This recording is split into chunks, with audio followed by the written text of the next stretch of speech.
in the building, man. And matter of fact, my man Armando's supposed to pop up on here too with us and talk a little bit about this fight, man. But we got Charlo, man, coming up this weekend. They're fighting at, what are they fighting at? I think it's super lightweight. I think Charlo's going up like 2 weight divisions, man. And he's Canelo's minus 430. Charles is plus 300, you know what I'm saying? 10 and a half rounds is the over and the under. What was I gonna say? Excited about this fight. It could turn out longer than we expect, but honestly, with him moving up 2 weight classes and how hard Canelo hits, I don't see this working out too well for Charlo.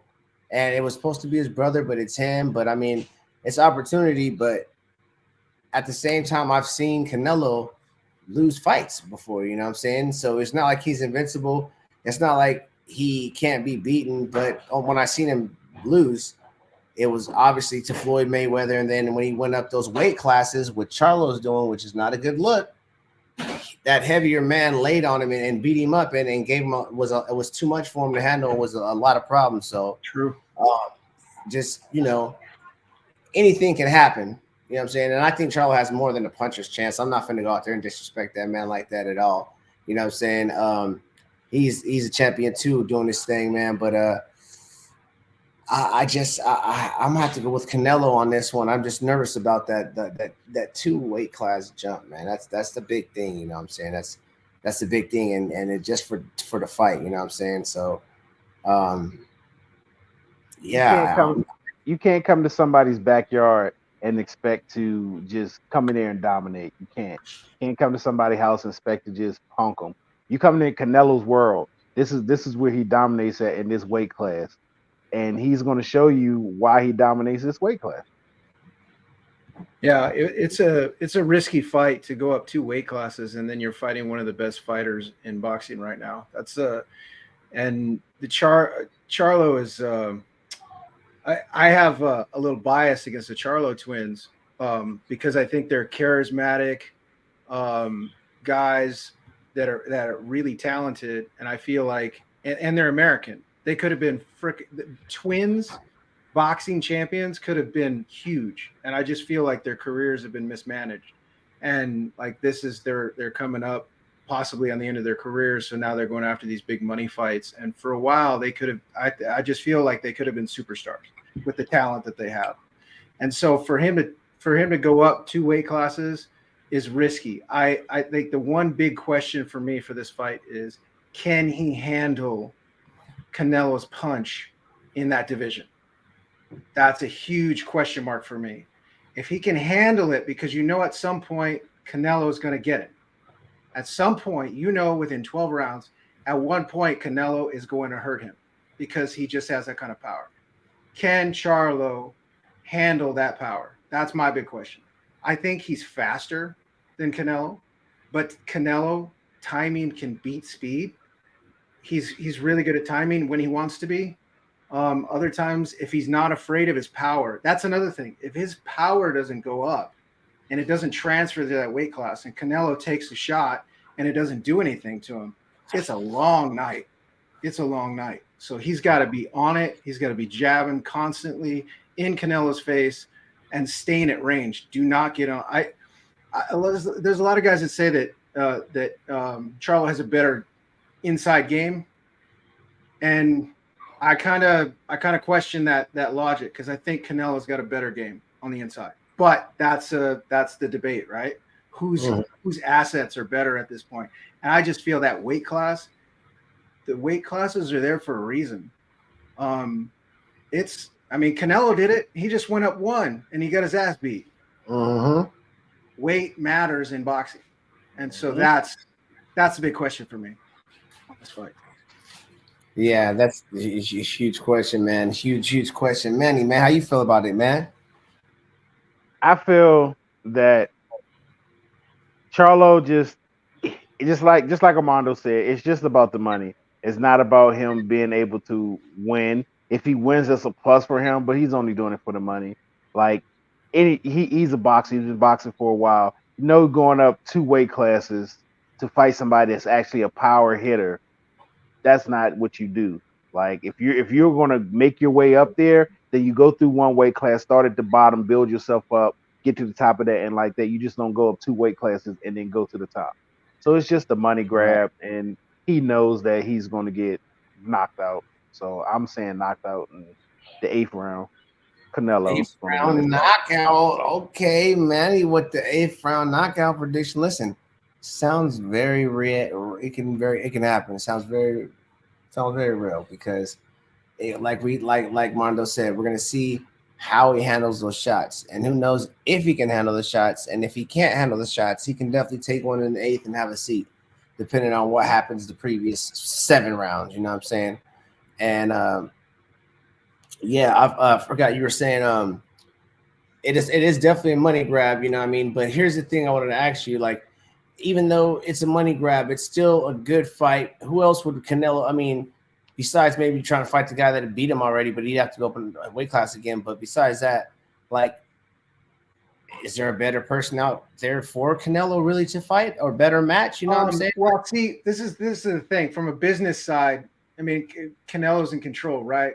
And everybody wants him to fight Benavidez. I want to see that fight. That's a fight Oh, you want to see. hold up. You're absolutely right. That's a better fight, but go ahead. That's a better fight. The thing is, Canelo's got 3 fights left. That's it, right? So if you're him, who's going to make you the most money? That's what he's going to go after. He's got 3 fights to make as much money as possible. So if you don't have a name and you're not going to bring a draw, he's probably not going to fight you because he wants the 3 big fights. Now, is this one of the 3? On a money side for Benavidez, I see the thing is if you're a boxing head, you follow boxing, you know that's the fight, right? And that's the fight that everybody wants to see. But is Benavidez big enough to draw in the sideline boxing fans that come in for big fights? And when you hit that level, that's when you cross over to like big money, right? And so opponents make fights, right? Mikey Garcia made the Spence fight interesting, right? That's and I know Spence gets the credit for it, but at the same time, it's always the opponent, right? So like this opponent is very intriguing. It's an American fighter, America versus Mexico. You know, I feel like they've done well with the promotion. I heard that they sold out $20 million gate. That's insane. Steven Espinoza today, it was hilarious. He went back at Dana White because Dana White said he's taken over all the Mexican holidays, or he wants to be on those dates now. Well, Espinoza came back and said that he read out that they made $20 million at the gate, which is insane. And then basically said that UFC has never had a $20 million gate, kind of slapping back at him because he thinks, or basically they're going to go head to head boxing on Mexican Independence Day versus MMA from now on. And so shots fired from Showtime at UFC. It was kind of funny. It was like out of nowhere, Showtime fires back at UFC. It's like, what? Now there's a tiff. It's weird. Because I heard that they thought this fight was supposed to happen on Mexican's Independence Day. Yeah, and Canelo moved it for him for whatever reason.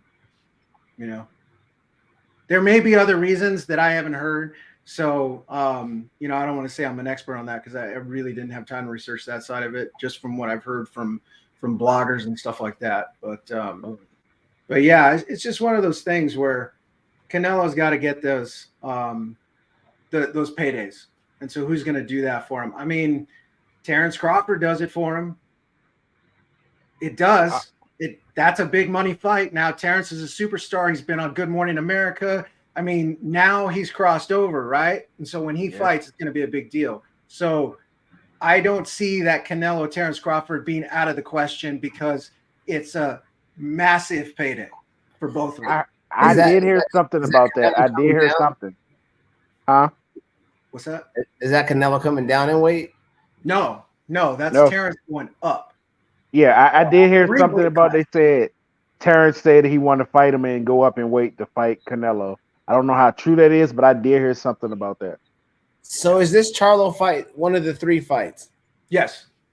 It's a 3-fight deal with PBC, and fighters never, they change their mind all the time. This may not be his last 3 fights, but if that's his thinking and that's what his wife wants him, and the family's like, that's enough, man. You've been doing this since you're 15 years old. Let's get out of the game. That could be his thinking. 3 fights, 3 big paydays. Charlo's going to give him a big payday. Who's next? Is it going to be Crawford, or is he going to save Crawford? Do you think that one of his fights should be bringing Mayweather out of retirement and getting a rematch? Floyd's not going to do that. That would be huge. I honestly, I think Mayweather, he loves money. He loves money. He loves money. But he's not crazy though. He's not crazy though. He's not crazy, bro. He's not crazy, bro. He would get Canelo to come down in weight. Like Floyd would be every trick in the book to get an advantage. Yep. That's the only way he would fight him. He's got a dehydration clause or a rehydration clause. He's gonna have a weight class clause. I mean, it'll be across the board. All these things to disable Canelo. The contract would be hilarious. Yeah, so I don't think that's not happening. So I'm saying if with Benavidez, he just needs to fight more. I think he would be able to draw that crowd. But the last time I seen him fight when was his last fight? Actually, the last fight was a really good fight. He fought, what's his name? Damn, drawing a blank. Recently, Vegas. A couple months ago. Hold on, that's gonna annoy me. Yeah, pull that up one time, and then what I'm saying. It was a good fight, and I'm blanking on the name right now. I bet.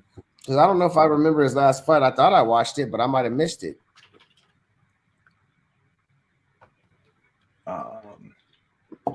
But we all got Canelo across the board winning that fight this Saturday. Correct, fellas? Mannie got the 8th round knockout. What you got? You got decision? What you got, man? Mondo? Man, it's tough because Charlo he's got the skill set. Does he have the mindset, because I've never really seen him. I to this point, I feel like he could have fought so many better fighters. And so I've never really seen him. I don't think he's on Canelo's level. And the disadvantage of 2 weight classes, I just think it's going to be too much for him. He's probably going to win the first few rounds, maybe 4, even 5 rounds. And then all of a sudden Canelo's just going to surprise him. And then it's going to be a beatdown from that point forward because of the weight difference. And he's not, I don't think he's going to be able to handle the power.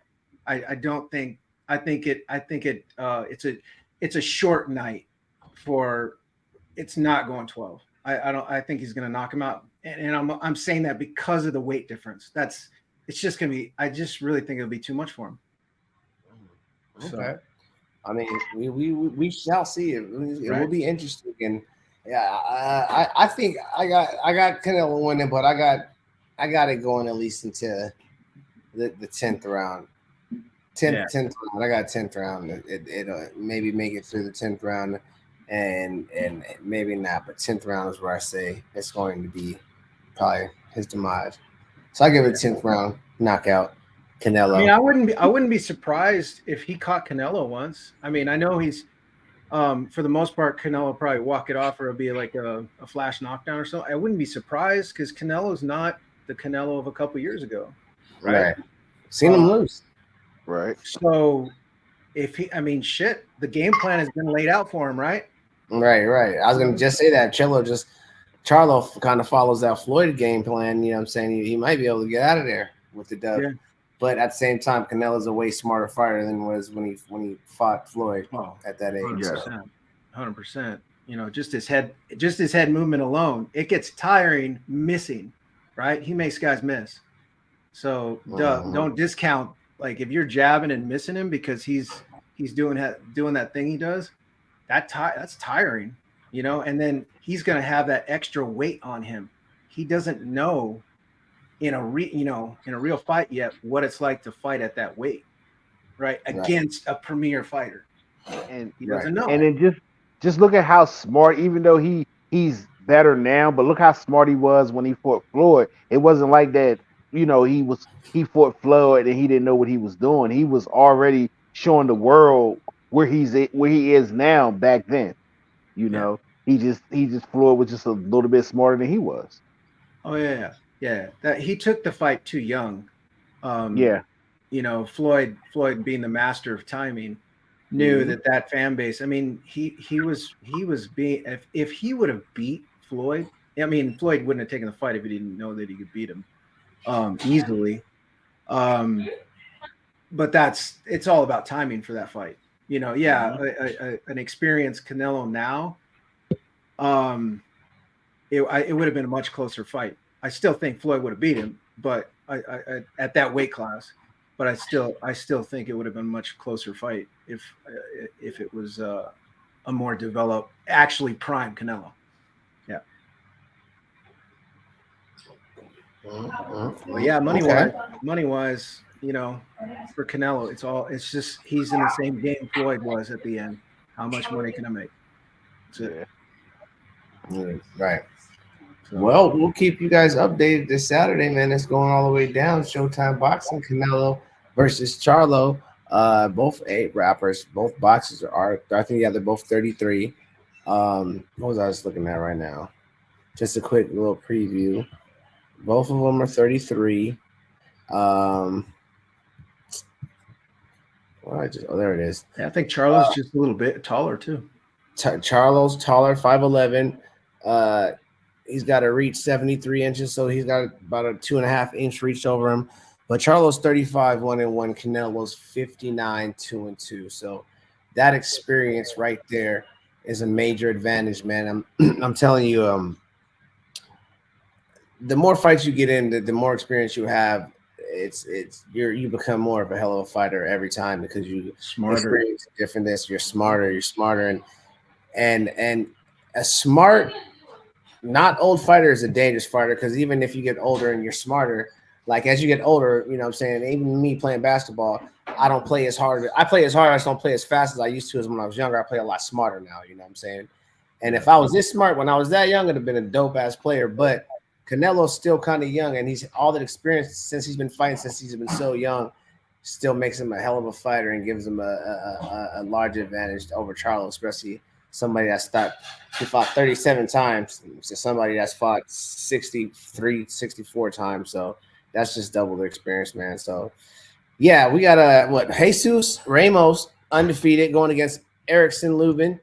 We got I didn't know Udonis Ugas is fighting against Mario Barrios and Elijah Garcia against Armando Resendiz. I'm interested in that Ugas fight. I think that's gonna be a good fight. That may be a runner up to fight of the night. I think it's gonna be interesting because Ugas is like one of those guys. The trainer was telling me that he's an overachiever, meaning that the height of his success, he's just like just got Manny Pacquiao at the right time, got his belts. It's just one of those things. You beat Manny Pacquiao, your status rises in the boxing world. And so I don't think that I don't see his ceiling rising anymore. I think he's such a nice guy. He's well trained. I just think at his age he's in his latter part of his career, but it's going to be it's going to be a good fight because his last fight was Spence, right? So, and before that it was Pacquiao. So he's fought at a high level. It's going to be a fun fight for sure. Yeah, I agree. Still going to be a dope fight, man. I didn't know he was up there. He's 37, man. So he's definitely towards the end of his career, man. But and he's Cuban, so he's fought, since he was a little kid. So he's been fighting a long time. So. Right. Okay.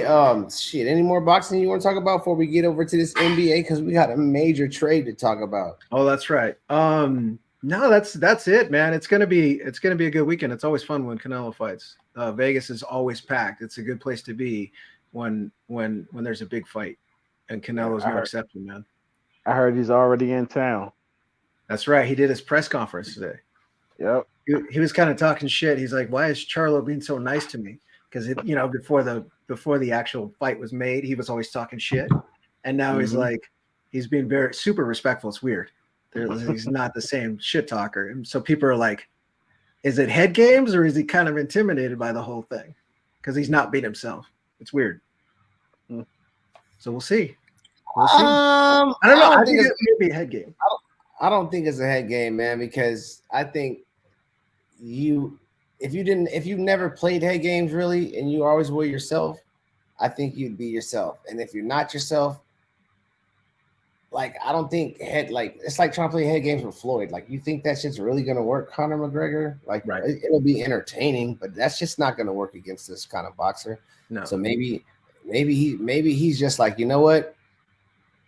Maybe he won't break my face if I don't get disrespectful. Maybe he won't care. I don't know. Because Canelo will punish guys. He's scared.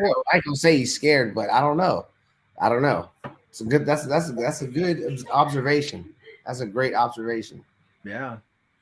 It'll be interesting.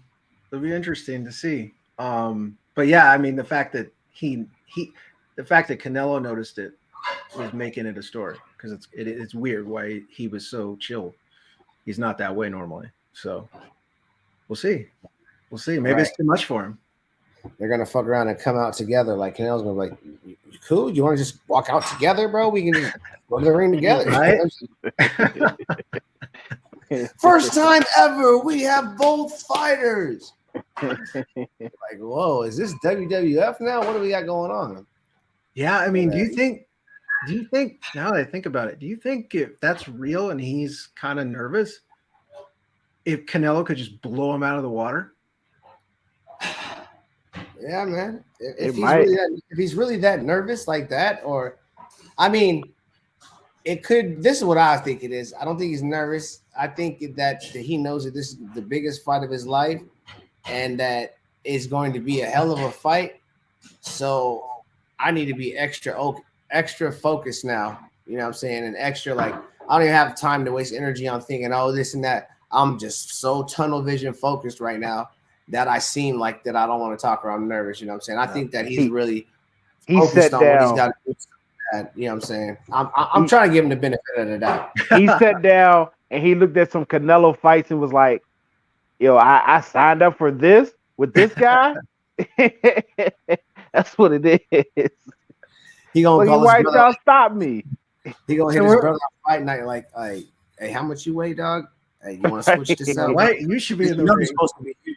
Right? It's supposed to be you.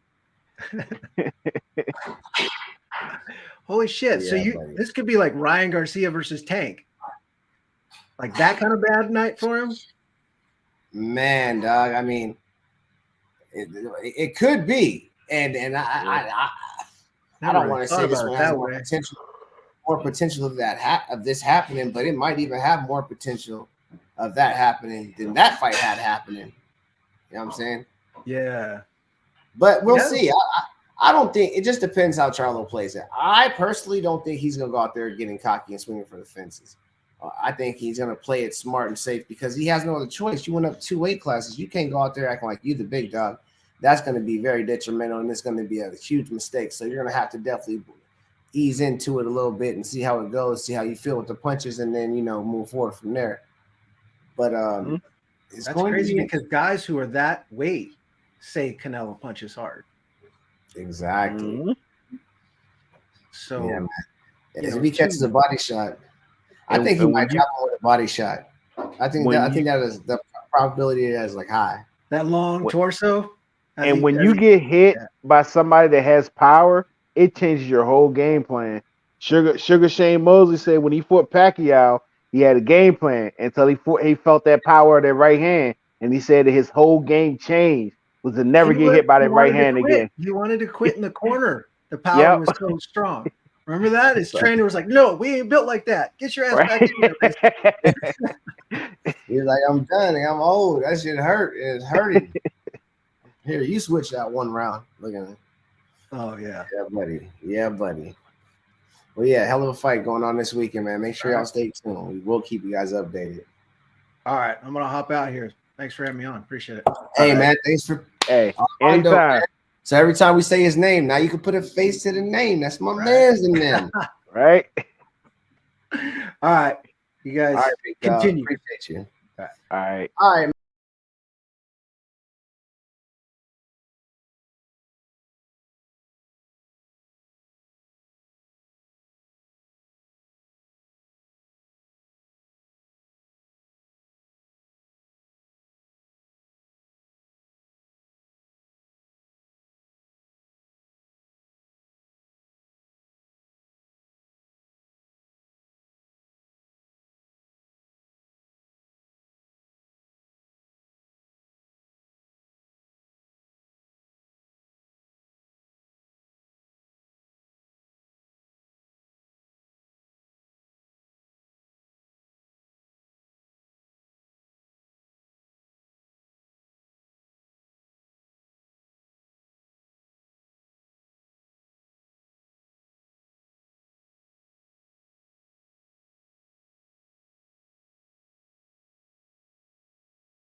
With that being said, NBA, y'all, man.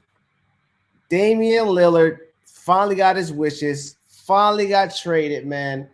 3-team trade with not the Miami Heat, the Milwaukee Bucks and the Phoenix Suns, man. So Damian Lillard, he's going over to the Milwaukee Bucks.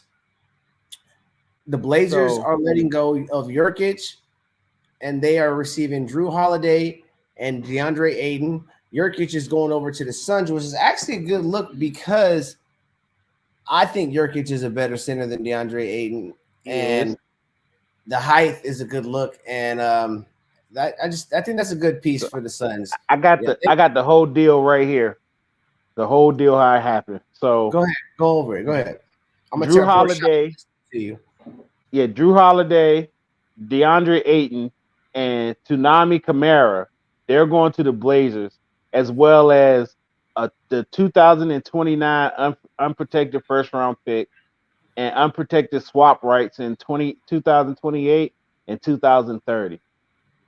And then the Suns get Jurkic, Grayson Allen, Nasir Little, and Keon Johnson. So that's huge. Dame in Milwaukee with Giannis, with Brooke Lopez, with Chris Middleton. That's man. That's yeah. And now they went from 7-1 odds to winning the finals to 4-1 odds to winning the finals. Like they literally locked all of the future bets in the NBA when this trade happened, and they had to rework everything. So, with that being said, with those trades being made, where does that leave each team? Does that leave Milwaukee winning the East off top? Does that put Milwaukee in the finals off top? Does that I don't. trade? Does that I'm trade not make saying the sense? finals, but I'm saying a 97.6% chance of being in the finals. Yeah, right now I'm gonna be honest with you. With that 5 that you just named, and they still got Portis. The Bucks gave up really nobody, and they gave up like a future first round pick. But Yeah, they really gave up really nobody. Grayson Allen, and I mean not Drew Holiday. Drew Holiday was actually great on defense. He was actually a good piece on defense.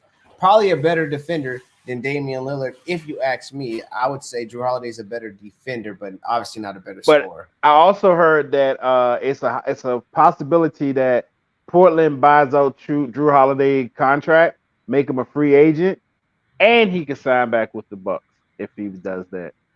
And I would do that because that would be a great backup. Or so you'll have they'll put Drew as the 1. They'll put Drew as the 1, Dame as the 2, Middleton as the 3, Giannis as the 4, Brook Lopez as the 5. That's a starting lineup for you. But you know, Dame got a lightweight, have the ball in his hand a little bit, dog. So it's but he's gonna a be scorer. He's not a facilitator. He's a scorer. So that's why he'll play the 2 as a shooting guard because he can score from that position. Okay. Well, especially if they get Drew back, then I'm gonna definitely say the Bucks are going to the finals. With the Suns, I do think this is a move that makes them better, not worse. I think the Suns, depending on who they play, what's going on, I think that this definitely gives them a chance to at least go to the Western Conference Finals. You know what I'm saying? But they already had that before. They have a center. They have a center, but like we was talking about earlier at the job, they don't really have a point guard. Mm-hmm. Who's going to facilitate them? I was saying Grayson Allen, but they let me know the Grayson Allen he could play point guard, but he's more of a scorer than he is a facilitator. So right. I mean, he can bring the ball up court, but he ain't the dude I want to bring up the ball up court. I'd rather have a real point guard bringing the ball up court. I mean, I'd rather have Devin Booker bringing the ball up court than Grayson Allen, of course. You know what I'm saying? But I don't know if they want Devin to bring up the ball, or you know what I'm saying. So we'll see how that works out. Oh yeah, Jimmy did say that they were that what did he say? He said that the Bucks were tampering. Yeah, he said NBA you should check the Bucks for tampering. But if you looked at the video, he had a little smile on his face. He was joking because he was mad because Dame didn't come down there.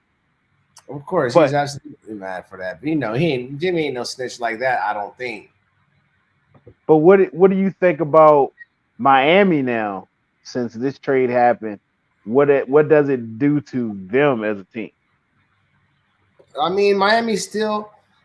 They're gonna get Tyler Hero back now. If Duncan Robinson can keep shooting how he shot, and then keep shooting, and Tyler comes back, and they get their old selves of them old flashes of when they're looking like young Stephen Clay.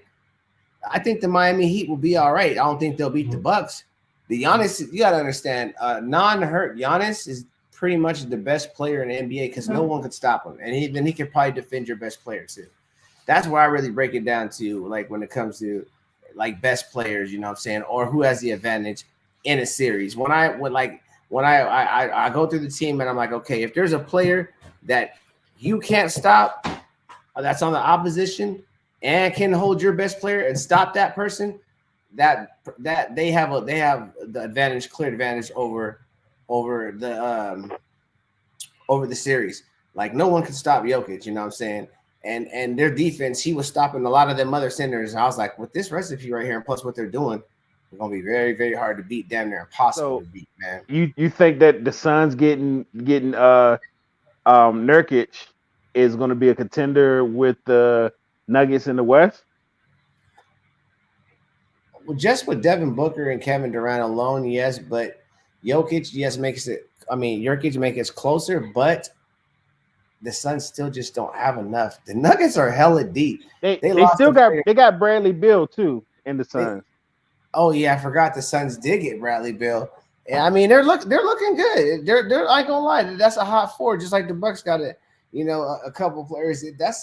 They're moving now from the big three to the big four now, man. So With me, the way I look at it just for once that the bench goes away, dog, unless they got somebody wrong with the bench team, the Suns are still gonna be hurt when they go to the bench. the But go ahead. yeah, the Nuggets, if Bobby Porter, I mean if Michael Porter Jr. come back to his old form, like how he played before he got injured, they're gonna be scared. They're gonna be as scary as the Bucks is now with Dame. If he comes back to that form, they're going to be that scary because you got a 6'10" defender that can shoot the ball and be off the dribble and rebound when he wants to. Who you talking about again? Porter Oh, for oh, the oh, Nuggets. oh. Once again, the Nuggets are the deepest team. They got squad, even though they lost Brown. I think they Yeah, still they still are amazingly deep, bro. Like they have a bench. Their bench could be a starting five somewhere else. Like mhm. the Denver, they got depth. They got depth, man, and that's really that to me nowadays. That's what gets you. You know what I'm saying? If you got a second team that can come in and run as well as the first team, if not, pick up the first team and get them going and then let them come back and do their thing. That's winning basketball because it's a game of runs. But now, can you get these guys to go on these runs? So, depth is what makes me make the decision after the starting five. What your bench look like, and if you got a Basketball crazy bench season like the Nuggets do, you win champion. definitely done picked up. Basketball has definitely is picked up in the last 10 hours. It has definitely picked up and changed a lot. So, Yeah, and we got about almost a little bit less than 10 days before the preseason of basketball NBA starts. yeah, So I think it's 9 days exactly before preseason starts. 9 days exactly. So make sure y'all get ready for that because this is going down.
it's let that player heal, because that injury can either allow that person never to be the same or just extend that injury and prolong that player not be able to do what he does. So just let him sit down and rest. Don't Kawhi Leonard the situation, but definitely let him, don't rush it back. Joe Burrow, don't rush it back. You know what I'm saying? Aaron Rodgers, you're sitting out, but don't rush it back. You know what I'm saying? Like, if you could play, do your thing, you know what I'm saying? But I hate players who play injured and then are more of they hurt their team more than they help their team because they're injured and they're out there trying to play. Not to go back, but another person that tried to come in before Travis Hunter. So he told Dion after the Oregon loss, he was like, "I'm good, coach. I can come back in. I want to play." And Dion told him, said, "Nah, I care about you more than I care about winning and losing the game. You're gonna sit out for the 4 weeks you're supposed to, get to 100%, and then we'll let you in. It's not about us winning or losing game. It's about me caring about you as a person and you being the person that you're supposed to be." So shout out to Dion for that.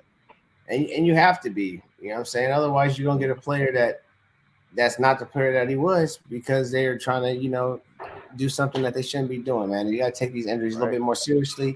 Let them sit down, and I'm a firm believer in next man up. Here's your shot.